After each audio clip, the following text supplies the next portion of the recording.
귤화위지. 여러분 귤 좋아하시죠? 요 귤이 요걸 귤이라고 그럽니다. 귤은 우리말이 아니에요. 한자예요.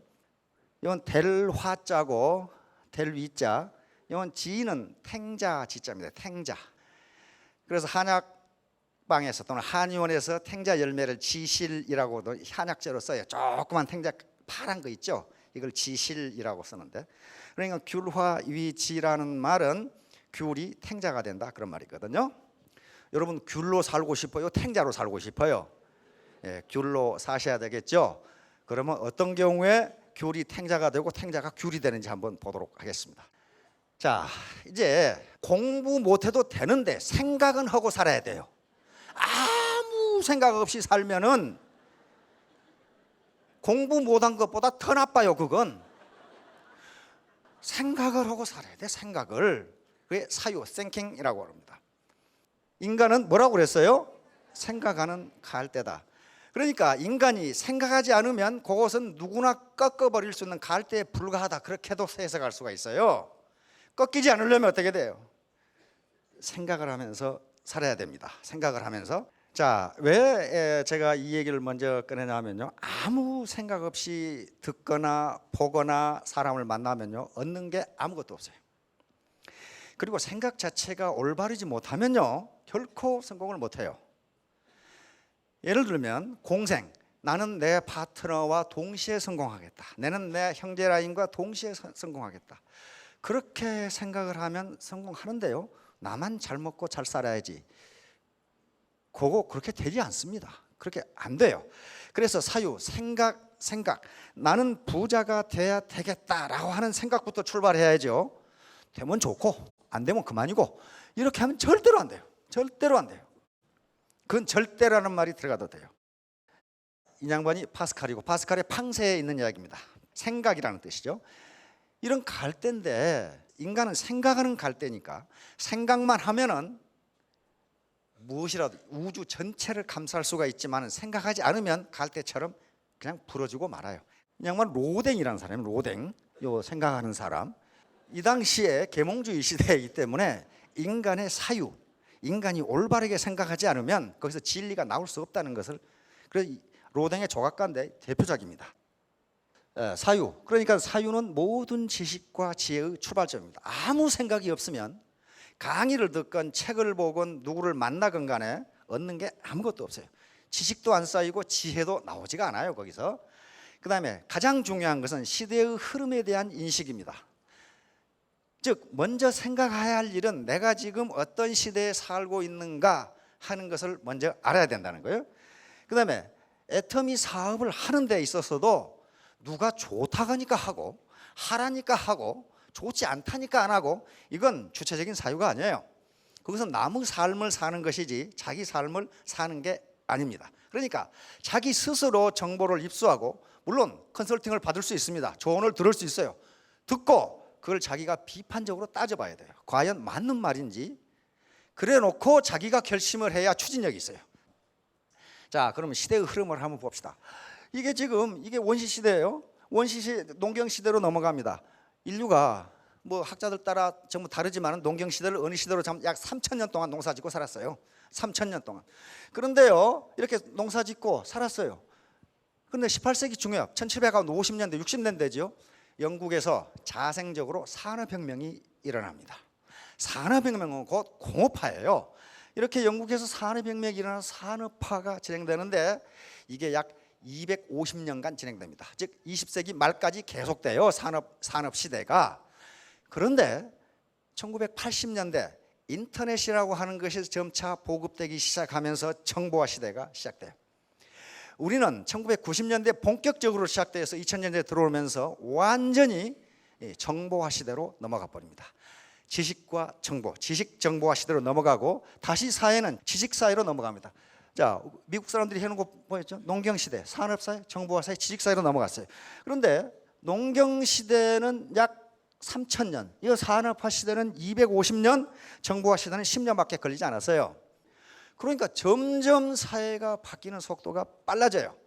벌써 학자들은, 전문가들은 지식사회도 이미 끝났고 창조사회로 넘어간다고 이야기를 합니다. 자, 그러면 이렇게 계속 바뀌는데 18세기 중엽에 영국에서 산업혁명이 일어나서 250년간 서구가 산업화를 해서 오늘 선진국이 됐는데, 우리는 그걸 왜 우리가 지금 정신이 없냐면요, 60년, 50년 만에 해냈어요. 서구가 250년, 300년 걸린 것을 우리는 50년 만에 해냈기 때문에 정신이 없는 거예요. 제가 어렸을 때만 해도 우리나라 인구의 60 내지 70%가 농민이었어요. 좀 그랬죠. 거의 농민이었어요. 그러다가 1962년에 경제개발 5개년 계획이 시작되면서 산업화가 시작된 거예요. 그게 60년이에요. 근데 80년대 들어오면서 어떻게 됩니까? 불과 한 40년 했는데 정보화 시대로 넘어가 버린 거예요. 그리고 지식사회로 넘어가 버렸어요. 그러니까 어때요? 우리의 패러다임, 우리의 사고 구조가 농업시대에서 바뀌기도 전에 지식사회가 와버린 거예요. 지식사회가. 그러니까 적응이 안 돼요. 적응이. 내 생각은 산업화 시대 그리고 농경시대에 머물러 있는데 실제로 사회가 굴러가는 것은 지식사회고 정보화 사회예요. 자, 그러면 여기서 산업사회는 알겠는데 정보와 지식사회가 뭐냐? 이것은요, 지식과 정보가 부가가치 생산의 가장 중요한 요소가 되는 시대, 그렇게 생각하시면 됩니다. 다시 말하면 과거의 농경시대는요, 일한 시간만큼 소득이 나왔어요. 일한 시간만큼. 왜? 노동력으로 하면 되니까. 산업화 시대도 마찬가지예요. 중후장대한 공장이 있을 때에는 일을 열심히 하면 할수록 소득이 올랐고 생산성도 올랐어요. 그러나 지금은요, 앞만 뼈 빠지게 일해보세요. 돈 생깁니까? 안 돼요. 지식과 정보가 결합되지 않으면요, 부가가치가 나오질 않아요. 나오질 않습니다. 그렇기 때문에 이 사회, 지식 정보화 사회에 어떻게 해야 될 것인가 하는 것을 생각해 보셔야 돼요. 내가 왕년에 뭐 했는데, 그 왕년은 농경시대하고 산업화 시대예요. 지금 지식 정보화 시대가 아니라고요. 지금. 자, 지금 미국이 뭐 먹고 사는지 봅시다. 미국의 지금 제조업은요, 거의 땅에 다 거의 없어요. 그런데 미국이 지금도 세계에서 가장 부국이고 GDP가 가장 높아요. 뭐 먹고 삽니까? 지식산업에서 먹고 살아요. 지식산업에서 먹고 삽니다. 마이크로소프트, 시애틀에 가면 마이크로소프트 본사가 있죠. 공장도 없고 땅도 없고 건물 하나밖에 없어요. 거기 몇 놈 쭈글 쉬고 앉아서 뭐 하고 앉아 있다고. 그게 미국 최고의 기업이에요. 마이크로소프트. 페이스북, 뭐가 있어요? 페이스북 뭐가 있어요? 구글 뭐가 있어요? 아무것도 없잖아요. 그리고 미국 사람들 책 써서 팔아먹는 거. 우리 교수들은 맨날 자빠져 노니까 책 써가지고 미국에서 샀단 말 한 번도 못 들어봤어. 미국 교수들이 써놓은 거 다 수입하죠. 그게 지식산업이에요. 지식산업. 그런 걸로 먹고 살아요. 신발, 옷 전부 해외에서 수입합니다. 그러나 그 지식산업에서 파는 게 너무 많으니까 그걸로 먹고 살아요. 미국의 GDP의 70% 넘어요. 지금 75%가 서비스업이에요. 지식 서비스업이에요. 그러니까 우리 사회가 지금 그렇게 가고 있으니까 거기에 대응하지 않으면 안 된다는 거예요. 여기서 이제 안자 얘기를 하려고 합니다. 춘추시대, 중국의 춘추 전국시대라는 말씀 들어보셨죠? 전국시대가 시작되기 바로 전에 춘추시대 말기에 제나라, 지금 산동반도가 제나라입니다. 중국 주나라의 제후국인데 소위 강태공이라고 하는 사람이 세운 나라가 제나라인데 거기에 재상이에요. 재상, 안자. 그런데 이 양반이 외모가 아주 못생겼어요. 키는 작은데다가 얼굴은 되게 못생겨가지고 사람들이 보면은 저 사람이 아주 무시하고 싶은 생각이 들 정도로 못생겼어. 근데 워낙 훌륭한 인품을 가진 분이었기 때문에 이 양반이 돌아간 뒤에 이 양반의 언행과 행적을 후세 사람들이 기록한 책이 안자춘추라는 책이 있어요. 우리나라에 번역되어 나와 있습니다. 안자춘추에 있는 이야기입니다. 자, 여기 지도를 보시면 여기가 제나라예요. 여기가 공자가 살았던 노나라고, 그 다음에 이쪽에 주나라. 요 나라들이 전부 다 제후국들입니다. 주나라 땅이에요. 원나라, 월나라, 초나라가 이렇게 지금 있는 거고, 전국시대로 오면은 이게 다 망하고 몇 개만 이렇게 남습니다. 춘추시대 말기의 상황인데, 요 관중과 더불어, 관중은 제나라 초기에 명재상입니다. 이 사람이 제나라를 강성하게 만들었는데 마지막에 춘추시대 말기에 안영이 안자 이름이 안영인데 안영이라는 사람이 다시 제나라를 부강하게 만듭니다. 그러니까 한 사람의 현자가 나라를 어떻게 만드는가를 보여주는 겁니다. 그러니까 이걸 저건 제나라 안영의 이야기구만 그렇게 생각하지 마시고 나라는 사람이 우리 가정을 어떻게 만들 것인가를 한번 생각해 보시라 그 말이에요. 지금 이 사람은 아주 키도 작고 볼품없이 생겼는데 위트가 아주 뛰어난 분이었어요. 안자가 초나라가 강성해지니까 제나라에서 초나라의 사신, 오늘 같으면 대사로 이렇게 가서 이제 초나라하고 왕을 만나서 외교를 하려고 그러는데 초나라 왕이 들어보니까 안영이라는 놈이 키가 매우 적고 못생겼다. 거기다가 그런데 또 말은 잘한다. 그러니까 이 자식을 어떻게 놀려줄꼬 하고 있다가 제나라 초나라 성에 들어오니까 문지기가 키가 작으니까 당신은 대문으로 들어가지 말고 저쪽에 조그만 쪽문으로 들어가세요 이랬단 말이에요.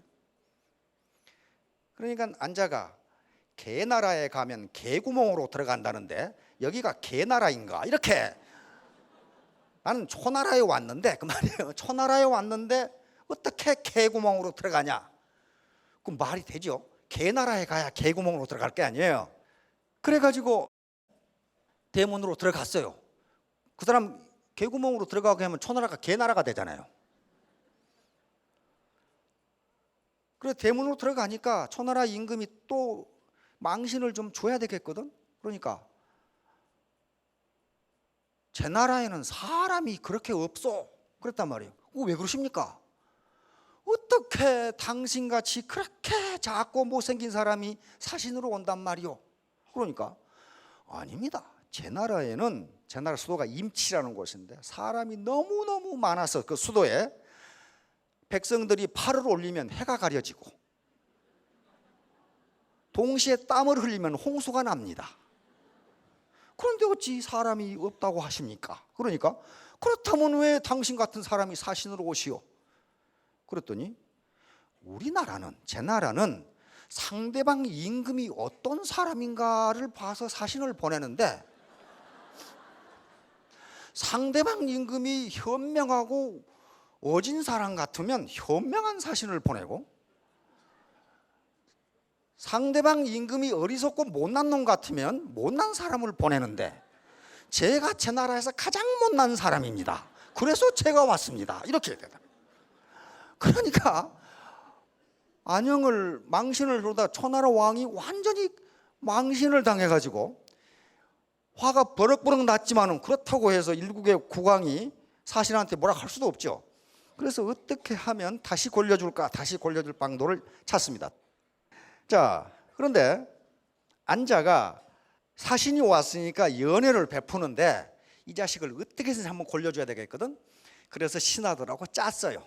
짜가지고 이렇게 하자. 한참 연회가 무르익는데 초나라 군사가 어떤 사나이를 하나 잡아왔어요. 임금한테. 그러니까 임금님이 초나라 임금이 그 자는 뭐 하는 자인고? 그랬더니 제 나라 사람인데 도둑질하다 걸렸습니다. 이렇게 잡아왔어요.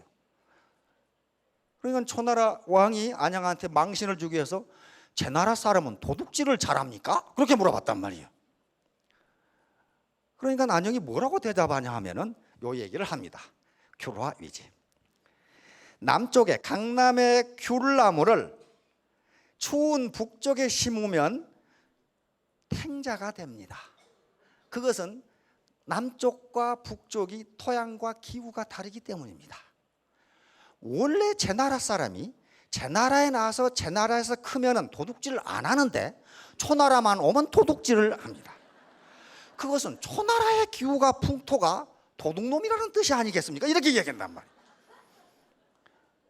그러니까 망신을 주다가 또 망신을 당한 거예요. 응? 그래서 그래도 왕은 왕이잖아요. 껄껄 웃으면서 내가 현자를 욕보이려다가 내가 욕을 보는구려 그렇게 답변을 했어요. 귤화이지입니다. 자, 중국의 기후인데요. 여기가 황허강입니다. 황허강이 이렇게 흘러서 서해로 이렇게 흐르고 그래서 서해가 물이 막지 않습니다. 이게 양자강입니다. 이게 가장 큰 강이죠. 이 사이에 회하라는 강이 있어요. 이게 이제 남북을 가리는 경계선입니다. 그래서 여기에 요 친링산맥, 진령산맥이라는 산맥이 있는데 요게 강하고 이렇게 연결되면서 이쪽 남쪽은 아열대기, 아주 따뜻하고 땅도 비옥하고 농사도 잘 되고 그러는데 요 산맥이 막혀가 여기는 춥고 농사도 안 되고 그래요. 그래서 이쪽에 귤나무를 이쪽에 심으면 탱자가 된답니다. 그러니까 같은 사람이라도 자기가 처한 환경에 따라서 결과가 달라진다. 지금 그런 얘기예요. 지금 달라진다.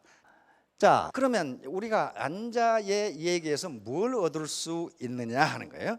첫째는 작용과 반작용입니다. 다시 말하면 상대방을 골탕 먹이려고 하면은 상대방도 나를 어떻게 한다? 골탕 먹인다. 상대방에게 나쁜 말을 하면은 상대방도 나에게 나쁜 말을 한다. 이게 작용 반작용입니다. 작용 반작용. 근데 작용 반작용의 법칙은 자연 법칙이에요. 이건 뉴턴의 운동 법칙이 세 가지가 있는데 뉴턴은 고전역학의 완성자입니다. 그러니까 뉴턴 이전에 있는 고전 물리학을 전부 완성시킨 게 뉴턴 역학이에요. 뉴턴 물리학이에요. 뉴턴은 이 우주가 움직이는 원리를 단 세 개의 방정식으로 나타냅니다. 그 첫 번째 법칙이 뉴턴의 관성의 법칙이에요. 즉 운동하는 물체는 외력이 작용하지 않는 한 그 운동을 계속하려 한다. 버스를 타고 가다가 버스가 갑자기 멈추면 어떻게 됩니까? 몸이 앞으로 나가죠. 그거 왜 그래요? 네, 관성 때문에 그렇습니다. 버스 속에서 우리 몸이 운동을 하고 있었거든요. 계속 앞으로 가는 운동을 하고 있었는데 버스가 멈추면 몸은 계속 앞으로 나가려고 그러니까 관성 때문에 그렇습니다. 이게 차가 부딪히면 찌그러지는 이유가 관성 때문에 그렇습니다. 앞으로 계속 가려고 그래. 안 가면 되는데. 그 다음에 정지된 바위는 가만히 있으려고 그러지 저 혼자 안 움직여요. 외부에서 힘이 가해지지 않으면 가만히 있어요.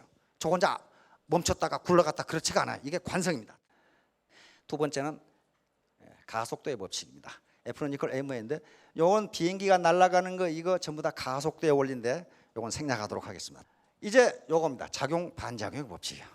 내가 상대방에게 A라는 작용을 하면 상대방은 그 똑같은 작용으로 나에게 B라는 작용을 해준다. 이게 작용 반작용. 이것은 자연 법칙이기 때문에 항상 성립합니다. 여기에 벽이 있어요. 벽을 이 사람이 이쪽으로 밀면은 이걸 타고 있으면 지가 이쪽으로 가요. 왜 그럴까요? 벽이 나를 밀기 때문에 그래요. 벽이 나를 밀어요. 똑같이 밉니다. 여기 망치로 못을 박아요. 박으면 이쪽으로 들어가면서 이쪽으로 다시 힘이 생겨요. 똑같은 힘이 생겨요. 자, 제가 여기서 이렇게 걸어가는 것도 작용 반작용 때문에 걸어갑니다. 걷는다는 것은 내가 발로 땅바닥을 미는 거거든요. 밀면 땅바닥이 나를 같은 힘으로 밀어줘요. 그러니까 앞으로 가는 거예요. 작용 반작용. 그러니까 이런 작용 반작용 원리는 자연 법칙이기 때문에 인간 사회에서도 그대로 적용됩니다. 여기 두 꼬마가 고무줄을 잡아다니는데 P라는 힘으로 이렇게 두 꼬마가 잡아다녀요. 여기서 지금 두 꼬마가 이렇게 잡아다니는데 이쪽에는 여기다 벽이고 벽에다가 고무줄을 묶어놓고 한 꼬마가 이와 같이 P라는 힘으로 잡아다니면 어느 쪽이 얼마나 더 늘어나겠느냐 하는 거예요. 어떻게 되겠어요? 양쪽에서 P라는 힘으로 똑같이 잡아다니고 요 꼬마는 여기다 묶어놓고 잡아다녀요. 어느 쪽이 많이 늘어날까? 똑같습니다. 똑같아요. 이쪽으로 P라는 힘으로 잡아다니고 이 꼬마도 P라는 힘으로 잡아다니지만 여기서 벽에 묶어놓고 이렇게 잡아다니면 벽이 이 꼬마를 P라는 힘으로 잡아다녀줍니다. 그래 똑같아요. 작용 반작용이에요. 요 작용 반작용은 인간 사회에도 그대로 나타납니다.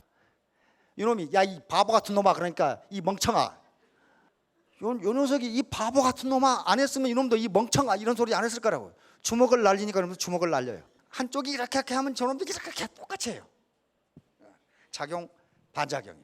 다시 말하면 가는 말이 고와야 오는 말이 곱다. 우리 속담 있죠? 이거 정확하게 맞는 거예요. 어떤 학자의 이론은요 틀릴 수가 있습니다. 다른 학자가 그렇지 않다고 증명할 수가 있어요. 언젠가는. 그런데 속담은요 바뀌지가 않아요. 왜냐하면 수천 년간 경험에 의해서 축적된 거거든. 안 바뀌어요. 자, 되로 주고 말로 받는다. 가는 방망이 오는 홍두깨.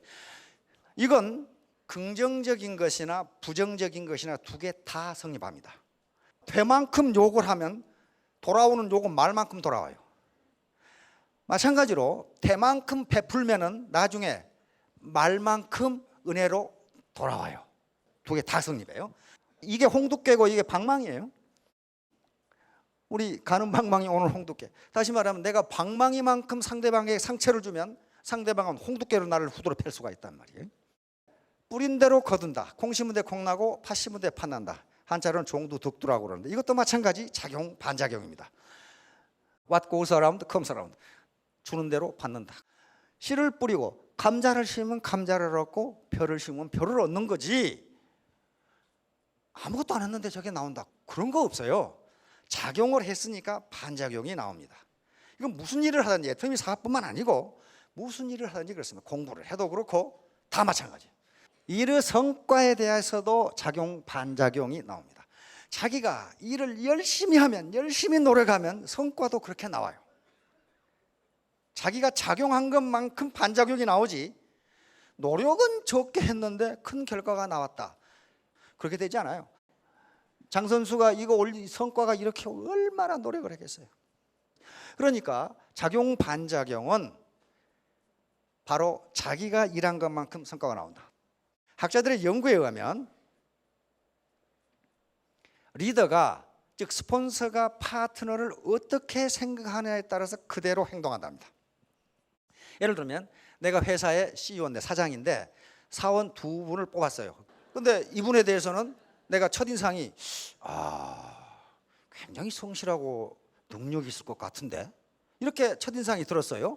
그 다음에 다른 분에 대해서는 이거 농땡이 같은데. 그러면 어떻게 됩니까?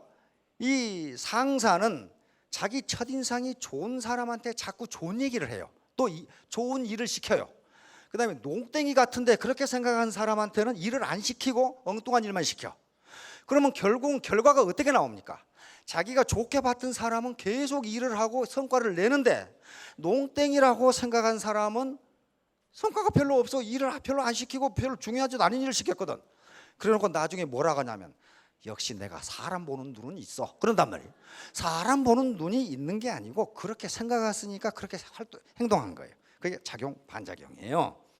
외모로 사람을 판단하지 말라. 아까 안자에서 나온 두 번째 그겁니다. 안자가 키도 작고 얼굴도 못생기고 그러니까 골려주려고 생각했다가 자기가 망신을 당한 그 얘기예요. 반드시 외모로 사람을 판단해서는 안 된다. 이 양반이 미국의 20대 대통령 제임스 가필드입니다. 근데 요분은 아주 가난한 농부의 아들로 태어났어요. 그런데 3살 때 자기 아버지가 돌아가시면서 어머니가 혼자 농사일로 애들을 키우려고 하니까 얼마나 어려워요. 초등학교를 들어갔지만은 책값이 없어가지고 책을 빌려서 공부한 그런 사람입니다. 그런 사람이에요. 그런데 이분이 어찌어찌해서 매사추세츠에 있는 윌리엄스 대학을 그냥 고학을 했어요. 목수를 하면서 이 사람은 뭐 배에서 사원도 하고 안 해본 일이 없어요. 혼자 16살에 가출을 했거든. 왜냐하면 농사 짓고 살아가지고는 도저히 승부가 안 나. 어머니 혼자 그냥 죽을 둥 살 둥 하시는데 16살에 가출을 해가지고 온갖 일을 다 했어요. 선언을 하면서 14번이나 물에 빠져가지고 죽을 뻔하고 그래가지고 결국은 목수 일을 하면서 대학을 졸업합니다. 윌리엄스 대학이라는 대학이 있는데요. 그건 칼리지입니다. 칼리지인데 하버드 대학과 맞먹는 칼리지입니다. 윌리엄스 대학. 거기를 졸업하고 대학의 교수가 되고 대학의 총장이 되고 그리고 미국 남북전쟁 때 북군 장교로 참전해서 육군 소장으로 전역을 하고 하원의원이 돼서 결국은 공화당 대통령이 된 인물입니다. 자, 가필드 대통령의 자기가 그렇게 가난하게 살았으면서도 자기 10대 좌우명을 가지고 평생 살았어요. 이 양반은 게으름을 피우지 말고 수입 범위 내에서 생활하자. 약속을 신중히 하고 진실을 말하자. 좋은 친구를 사귀되 끝까지 사귀자. 남을 나쁘게 말하지 말자. 요행을 바라는 일은 게임이라도 피하자. 그러니까 애터미에 들어왔으니 한탕 하겠다. 그 한탕 못합니다. 절대 못합니다. 한탕 하려고 하는 사람은 본사에서 뒤지게 두드러 패버리거든. 안 돼요. 맑은 정신을 흐리게 하는 음료를 피하자. 어렵게 써놨어. 술 마시지 말자. 그 말이거든. 지금 요거 이게 뭘 이렇게 어렵게. 비밀은 나의 것이든 남의 것이든 철저히 지키자. 괜찮아지요? 돈은 가능하면 마지막 순간까지 빌리지 말자. 맨날 돈 빌려가지고 싸운 사람 많아요. 내 행동은 내가 책임지고 남의 탓으로 돌리지 말자. 매일 잠들기 전에 반성의 시간을 갖자. 요 10가지 덕목을 가지고 홀어머니 밑에서 가난뱅이 농부의 아들이 대통령이 됐습니다. 누가 내 치즈를 옮겼을까? 요거 스펜서 존슨이라는 사람이 쓴 몇 년 전에 이 책 읽어보셨죠? 근데 지금도 아직도 유효합니다. 이 책은 스펜서 존슨이 그 뒤에 프레젠트라는 책을 썼는데요, 그것도 굉장히 좋은 책인데 이 책을 능가하지를 못해요. 굉장히 좋은 책입니다. 그래서 이 책이 나왔을 때 세계 굴지의 회사에서 사원 교육용으로 썼습니다. 자, 이 책의 내용은 아주 간단해요. 주인공이 넷이에요.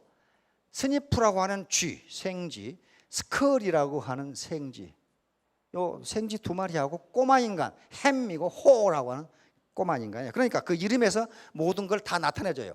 스컬이는 빨리빨리 움직인다는 뜻이고 스니프는 이렇게 냄새 맡는다는 뜻이거든요. 그러니까 굉장히 빨리 움직이는 시대의 변화를 금방금방 감지하는 그런 내용이고, 햄은 뭡니까? 내가 누군데 햄 하고 있는 거예요 지금. 햄 하고. 그리고 호는 그러고 있는 거예요 지금.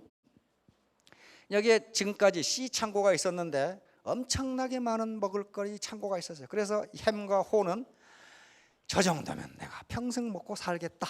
다시 말하면 내가 지금까지 얼마나 열심히 일했는데, 농사지면서 살다가 공장에서 일하고 뭐 하고 해서 이렇게 살았는데 평생 먹고 살겠다 생각했는데 그게 아니야. 어느 날 갑자기 씨창고에 치즈가 없어져 버렸어요. 그렇게 되자 스컬이하고 스니프는 재빨리 이 창고에는 더 이상 치즈가 없다 하고 새 창고를 찾아서 떠나요. 그런데 햄과 호는 분노만 하고 있는 거예요. 이 자식들 말이야, 나라가 나를 이따구로 대접하다니 내가 얼마나 고생을 했는데. 분노만 하고 있는 겁니다. 그런데 사실은 치즈가 갑자기 없어진 것이 아니다. 그동안 계속 치즈를 먹었고 치즈가 오래돼서 상했기 때문에 지금 다른 치즈를 만들지 않으면 안 되는데 그 변화를 그 변화에 신경 쓰지 않았다. 저자의 이야기입니다. 그러다 보니까 새로운 치즈 창고를 찾아서, 즉 시대가 농경시대, 산업화 시대에서 지식정보화 시대로 왔으면 새로운 치즈가 어디 있는가를 찾아 나서야 되는데 햄과 호는 거부했어요. 어떤 놈들이 우리 치즈를 뺏어간 것이 틀림없으니 그놈의 새끼들이 갖다 놓을 때까지 기다리자, 이렇게 하는 거예요. 그런데 암만 기다려도 안 갖다 놓거든. 그러니까 호가 햄한테 우리 그러지 말고 새 창고, 새로운 치즈 창고를 찾아서 나서자. 그런데 햄은 거부합니다. 아니다, 내가 지금까지 얼마나 열심히 일을 했는데 시창고에 치즈가 없어진 것은 내 때문이 아니고 어떤 놈들이 이걸 다른 데 옮겨놨다. 그 자식이 옮겨올 때까지 기다리자. 안 가요. 근데 호는 더 이상 기다릴 수 없다. 자기가 갑니다. 가면서 새로운 치즈 창고를 찾아 나서면서 이 3가지 교훈을 호가 남겨줍니다. 자신의 주변을 간단하고 융통성 있게 유지하며 신속하게 행동하라. 계속 꿈을 대지 마라. 사태를 지나치게 분석하지 말고 두려움으로 자신을 혼동시키지 말라.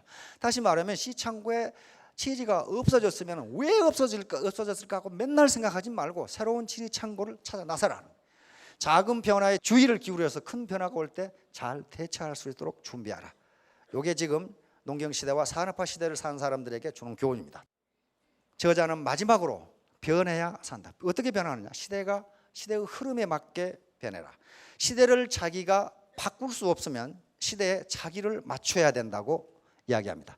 그러면 여기서 치즈가 의미하는 것들은 무엇이냐 하면은 자기가 갖고자 하는 것을 전부 치즈라고 이야기합니다. 다시 말하면 높은 소득, 부모에 대한 효도, 진급, 자동차, 집, 자기가 갖고 싶어하는 것들 전부 다 치즈입니다.